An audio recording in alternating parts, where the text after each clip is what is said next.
Hey everybody, it is Jason from the Texas Gun Vault 2, and I'm just out here in the garage dealing with some optics issues. I guess not really issues, it's just, I guess, complaints about some things I have in for review and getting them mounted to some guns. Because I know in some of my previous videos I talked about some red dot optics I have into the channel, and I thought both of them use the Trijicon RMR footprint. One of them does. This one here from Ade Advanced Optics, Tactical Reflex Dot Sight. Yes, this is one of those Chinese optics. But I'll tell you, I reviewed one of these Siley optics in the past, and these are actually getting good reviews all over the internet. I've gotten a lot of traction on my review of this one, and people that have reviewed them have liked them. They seem to be pretty durable. You know, the Chinese stuff, while of course it is nowhere near as good as an Aimpoint or a Trijicon or an EOTech, some of them, for the value and the money, the durability has come a long way. I mean, if you would have bought a Chinese optic, I guess, 10 years ago, it'd be a piece of junk and fall apart. But now, some of these red dot optics, like here's the Siley one, it's actually pretty darn good. I mean, no, as I said, it's not an aim point, but, people have torture tested these things. They seem to be reliable. They hold zero. So anytime one of these companies sends me one of these things, I'm willing to try it out. And I've been trying to get a 9mm test bed platform, and I decided to use my Walther PDP. And most of these things use the Trijicon RMR footprint. So I bought the optics plate for it and spent like $100 on it and got it on the gun. And I started to film the openings to my reviews and then the unboxings for these two optics. So I said I have this one, the ADE, this one here. It's called the Trumpet. I know, kind of weird. But it says it's designed in Oregon, made in China. And then we have this other one called Zalusi, which, take a look at that. Yeah, the Siley one. It's the same box, kind of the same artwork, just different make.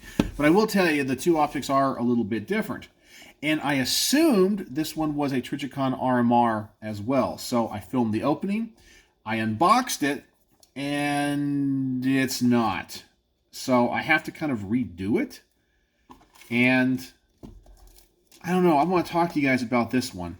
I thought, as I said, it was a Trijicon RMR, but this one is for, let me see here.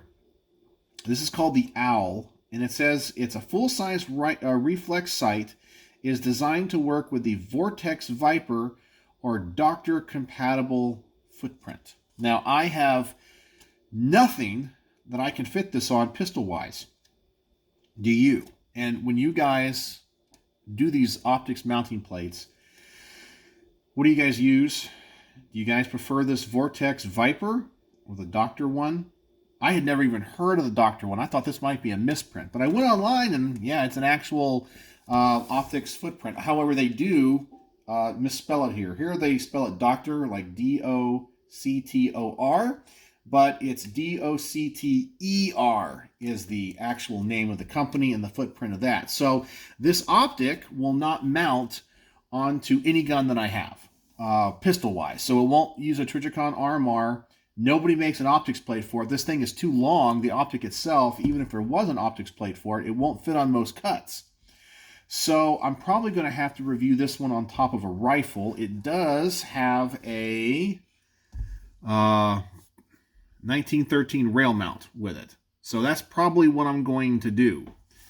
And I guess if I put it onto an AR-15, it's going to be enough, I guess, recoil that I'll be able to tell if it holds zero or not. I will say, when it comes to the quality of this thing, it reminds me very much like the Siley one. The click adjustments are nice. The emitter seems to be nice. Everything about it seems to be nice. The hood is nice and big. Seems durable. I think it's going to be a pretty good optic. It's just, I don't have anything to mount to. Do you guys have any pistols that use that Vortex, or do you have plates for them? And what guns do you run them on? Because this optic is longer than a standard Trijicon. So I don't know. I thought it was an RMR, so it's one of the reasons why I'm behind in my review of this particular optic. But anyway, what do you guys think? And I do want to, how am I going to put this all back here in this box? Let's see here. All right. So when I unbox it on camera, it looks like it's all supposed to be together, because I got to redo that one again. I do want to say that some of these things you could immediately have a negative opinion of. This one here, this one by Ade Advanced Optics, it actually looks pretty nice. It has these interesting lightning cuts in the hood, and it's a little bit smaller window than what I'm used to, but I would say the body of this is actually pretty nice and durable. I like the fact that the battery compartment is on the side. It's a little bit hard to get out, so it's not from the top, and you don't have to take it off like a Trijicon, which honestly, that's the one thing about Trijicon RMRs I do not like. The underside mounted battery. So if you need to change the battery, you gotta take it off, unmount it, so you can always damage the screws, cross-thread things, always have problems. And then when you remount it, it needs to be re-zeroed again. I like this, you can just stay on there. However, there is a big flaw to this one, and I'm definitely going to talk about it in the review, because I noticed it when I installed it on the gun. These adjustments for windage and elevation, they don't have clicks. It's like a smooth screw. I don't think that's going to hold zero. And even these other cheaper ones, I have this one from Go Wutar, which I guess actually gets decent reviews as well. The Siley one and the Zalusi one, they all have clicks. You know, the little detents like you get on most red dot optics. This one does not. So I don't know how that's going to work. And I do not like that at all. And I'll show you something that's really cheap about it.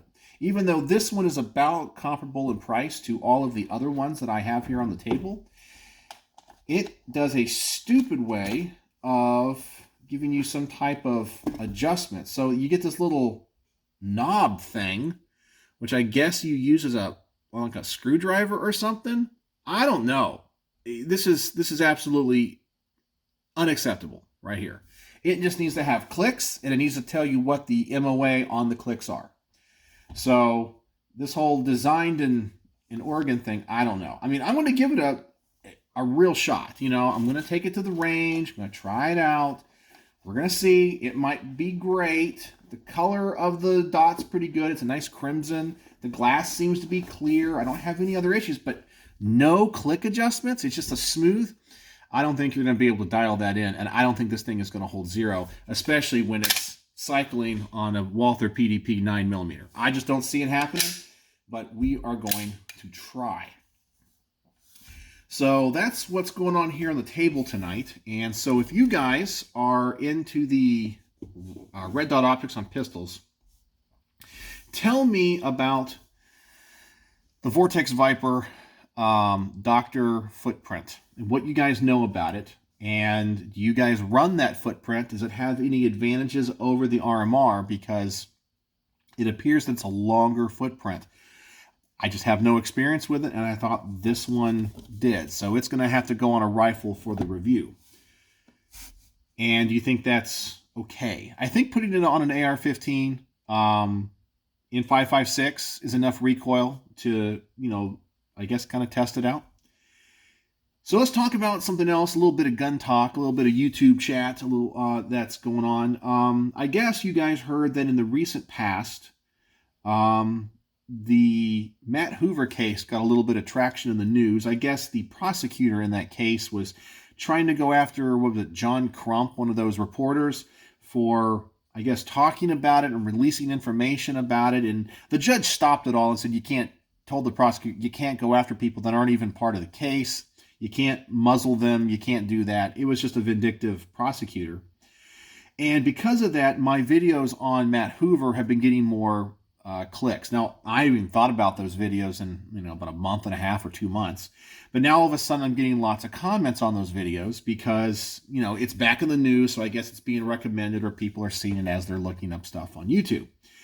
And I'm getting the same stuff I used to get, but I'm noticing that some of the comments, I don't think people understand the legal system and understand laws and understand political philosophy and how things work. Because I've gotten a number of comments, and I'm curious what you guys think, okay? And I want your honest opinions. You guys know you can disagree with me. Just be civil about it. Tell me that I'm wrong. It's fine, or that you think I'm wrong.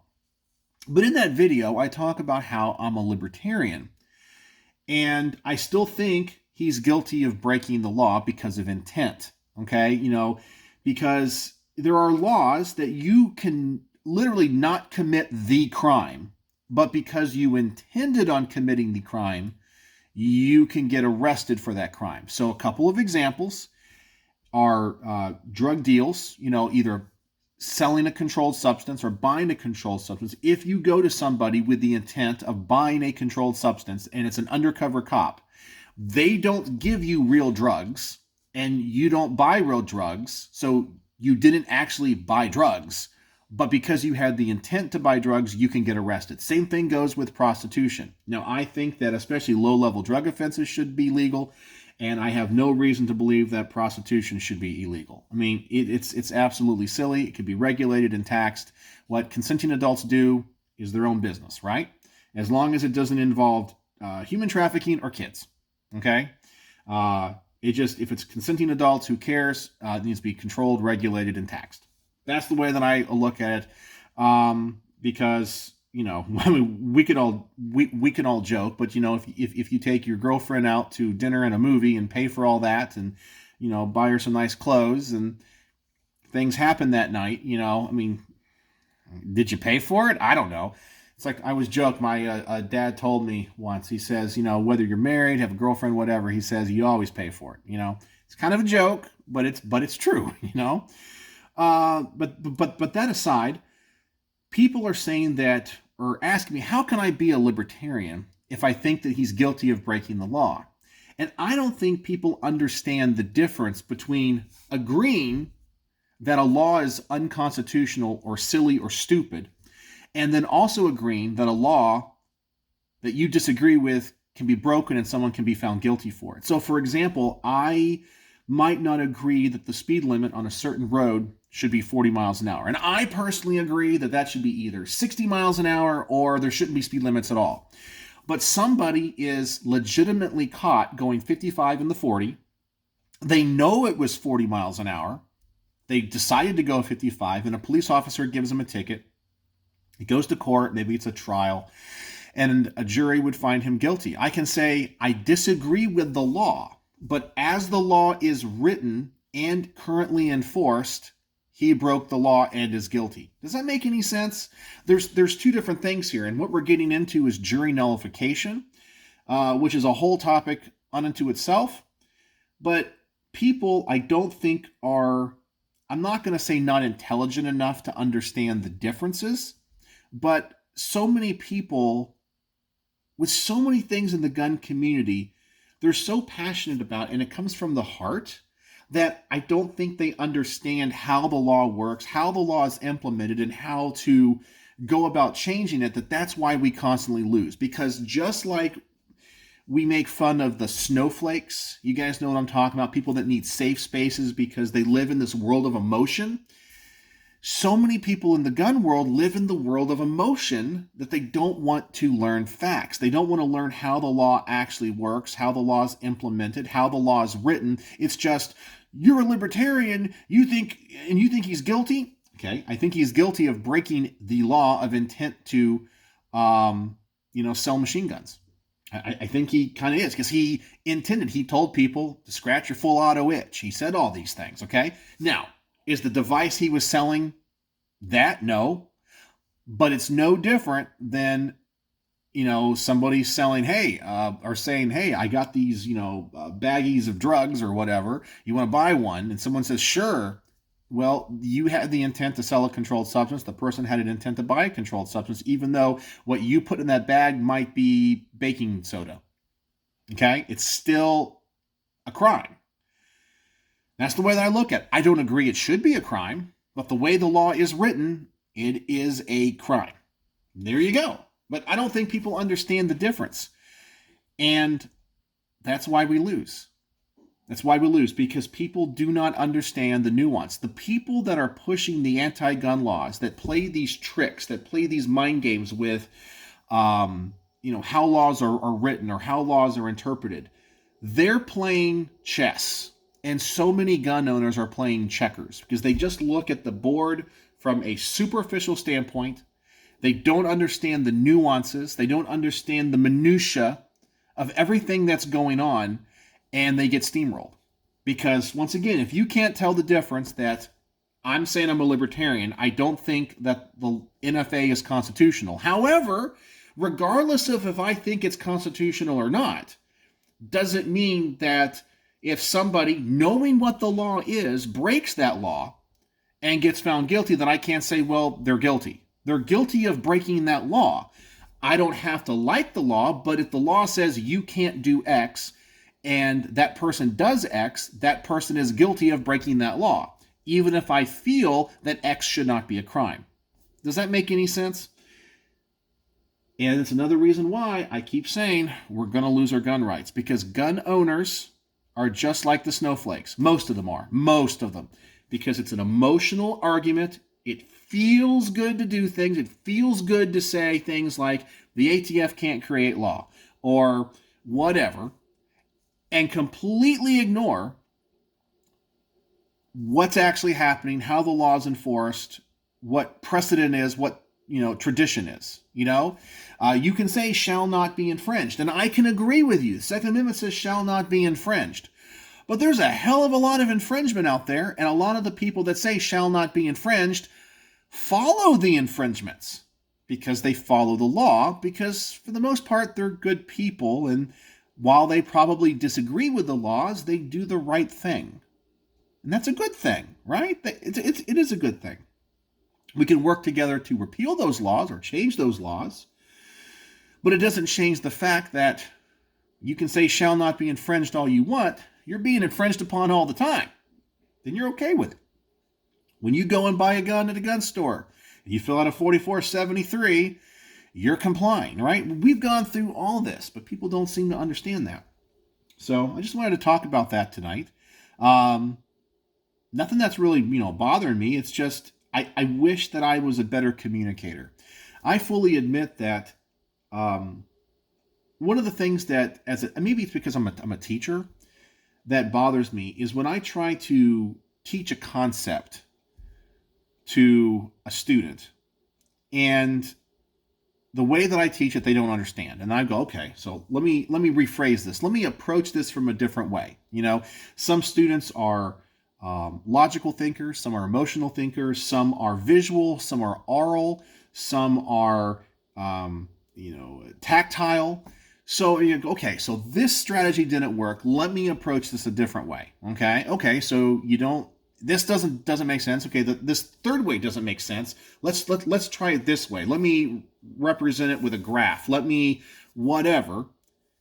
And they still don't get it. And sometimes I get frustrated with myself because I feel like maybe I'm not that good of a communicator. Maybe I'm not smart enough to figure out a way to get people to see what they need to see or understand. And it's frustrating. And I kind of feel like sometimes when I make arguments in the gun world, it's that same way. Like, I clearly state, I'm a libertarian. I disagree with the NFA. I think it's unconstitutional. But if somebody was, for example, arrested for having a short-barreled shotgun, they sawed off their Remington, 870 or something, and they get caught, well, I can say I don't think that should be a crime.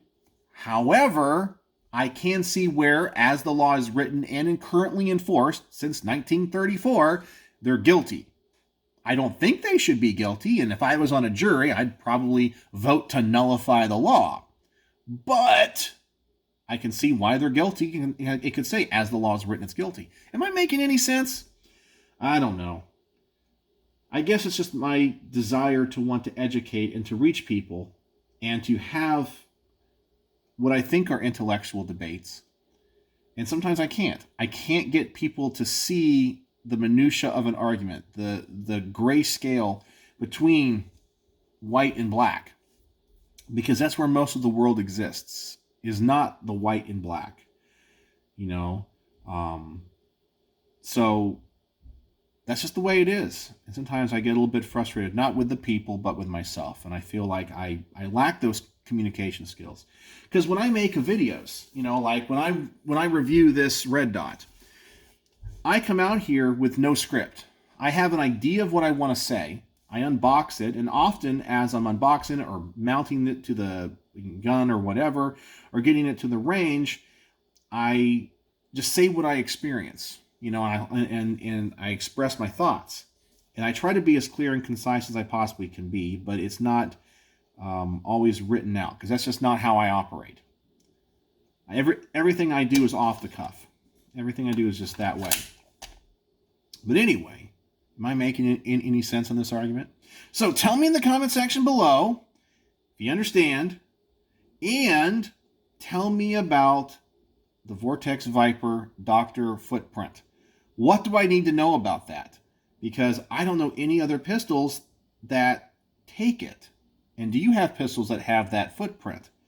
And do you guys think me running that on an AR-15 would be adequate enough as a torture test, or useful enough information to use as a red dot?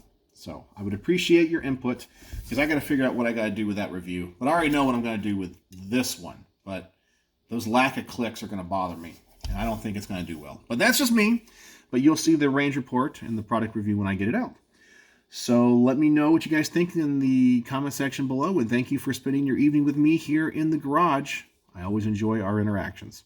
So, as always, thanks for watching.